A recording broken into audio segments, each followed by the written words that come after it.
Evo pa ovako, mi smo svjedoci danas da su sve češće prisutne te klimatske promjene, kako u našoj bližoj okolini, tako i u našoj daljnjoj okolini, ali sve mi također još znamo da te promjene su dugotrajne, da te promjene nisu rješive preko noći, da niz projekata je potreban za rješenje takvih problema.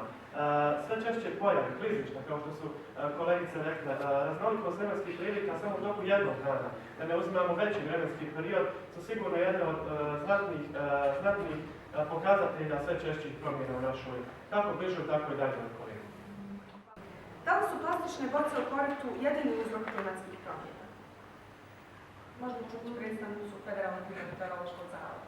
Naravno, kad sam čovjek je kriza ove sve klimatske promjene, da je čovjek uništio ozonski omotač, a napravila se velika količina stakleničkih plinova koji zaustavljaju normalno hlađenje planete Zemlje, koji se ona u kontinuitetu zagrijava.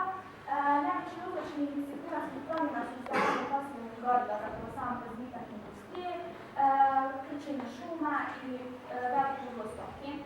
Planeta Zemlja je u predindustrijskom dobu bila hladnija od čak 2 stepena Celzijusa, čega se zaključuje da je industrija dosta doprinijela klimatskim promjenama na Zemlji.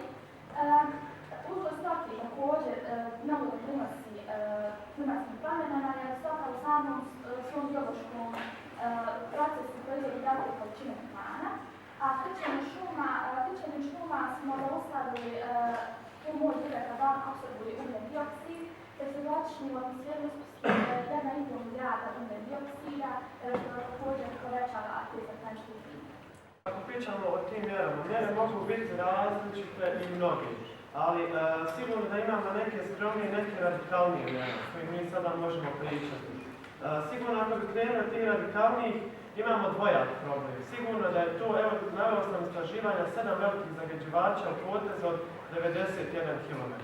Ako bi radikalna mjera bila uvođenje većih sankcija ili na kraju gašenje istih poduzeća, dobit ćete veliku nezaposlenost. Na samo 91 km imat ćete zatvorenje od 7 velikih fabrika.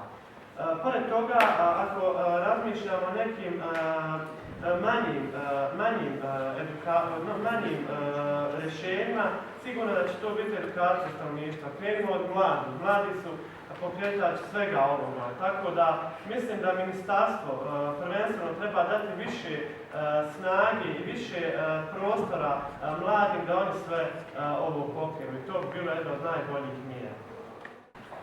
Pa evo, kao mladi, mi obično treba da mislimo globalno, a da radimo lako. Bilo je da trebamo početi raditi od malih stvari, da ne možemo uzeti odmah veliki zalogaj i ukoliko radimo od malih stvari i ukoliko krenemo od naših općina i naših mjesnih zajednica i počnemo osvješćivati mlade, uvijek ćemo postići nešto, a ukoliko se mi odmah baziramo na globalni nivo, rezultat će biti nevidljivi i nećemo dobiti ono što smo planirali, tako da treba da krenemo od lokalnog nivoa i da završit ćemo na globalnom nivou. A ja ću vam reći jednu poruku za sve vas koji niste građevinci, a živite tu u okruženju, i tu poruku sam ja uvijek rekla svojim učenicima. Kaže, svaka kosina čeka budalu da je zasjeće pa da ona krene. Ne dajte sjeći šume i ne dajte uništavati. Hvala lijepo.